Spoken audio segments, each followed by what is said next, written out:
Et pour évoquer le sujet plus en détail, Gilles Casanova, consultant en stratégie et en communication, est notre invité en direct depuis Paris.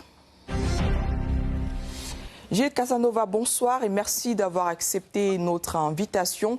Trump a déclaré à plusieurs reprises son intention d'étendre le territoire américain et le Groenland, tout comme le Canada figure sur la liste des territoires convoités. Que pensez-vous des intentions du président de conquérir une partie du territoire européen qu'il estime revêtir une importance stratégique considérable? Dans quelle mesure cela est-il raisonnable? Le président Trump a l'habitude de dire des choses excessives pour obtenir des choses plus raisonnables en général. Et sur ce sujet, c'est la même chose. Il cherche à avoir des conditions d'accès au Groenland qui lui soient plus favorables. Donc, il commence par dire qu'il veut manger le Groenland. Le Groenland a 56 000 habitants.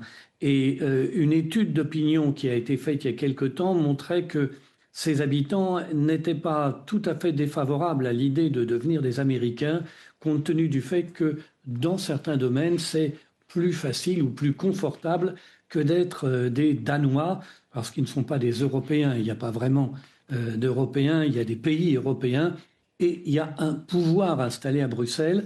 Alors, la visite d'Emmanuel Macron, elle est principalement motivée par des pulsions d'Emmanuel Macron qui a besoin d'être partout. Un petit paradis fiscal qui fait 450 mètres sur 1850 mètres, Monaco, dans lequel il va donner des leçons au monde entier, comme il a à Hanoï donné des leçons au monde entier sur la façon dont on fait des faux films.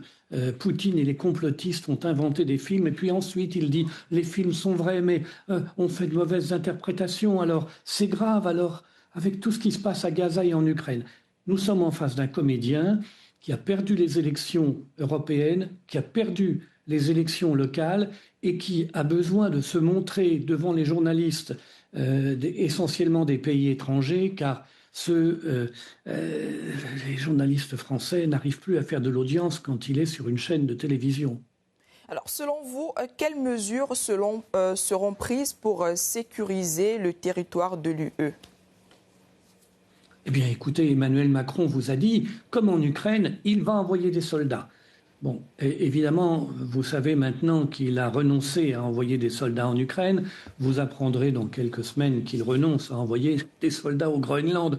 Tout ça fait partie d'un spectacle, un spectacle un peu triste que donne Emmanuel Macron tous les 2 jours, tous les 3 jours devant la presse internationale.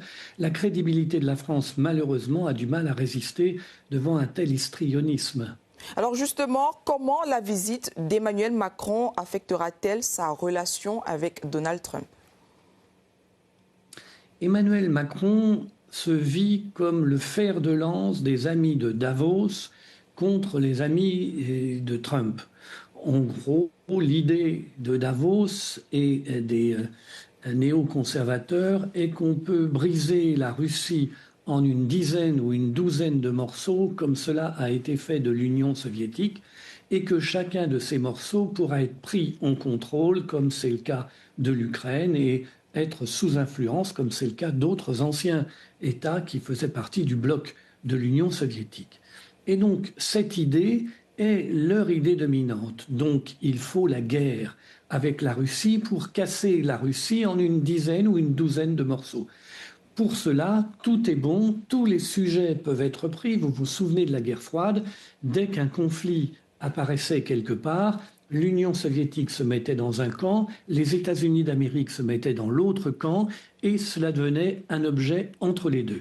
Eh bien là, c'est exactement le même sujet entre les amis de Donald Trump et les amis des néoconservateurs qui se rassemblent régulièrement à Davos.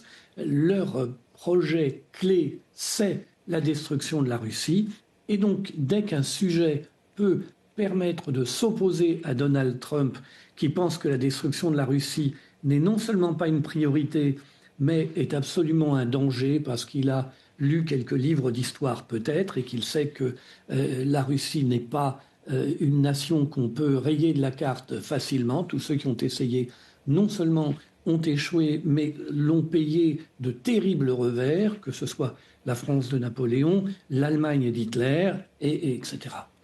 Donc, cette visite, elle est entièrement tournée contre la Russie. Merci à vous, Gilles Casanova, d'avoir accepté notre invitation et d'avoir répondu à nos questions. Merci.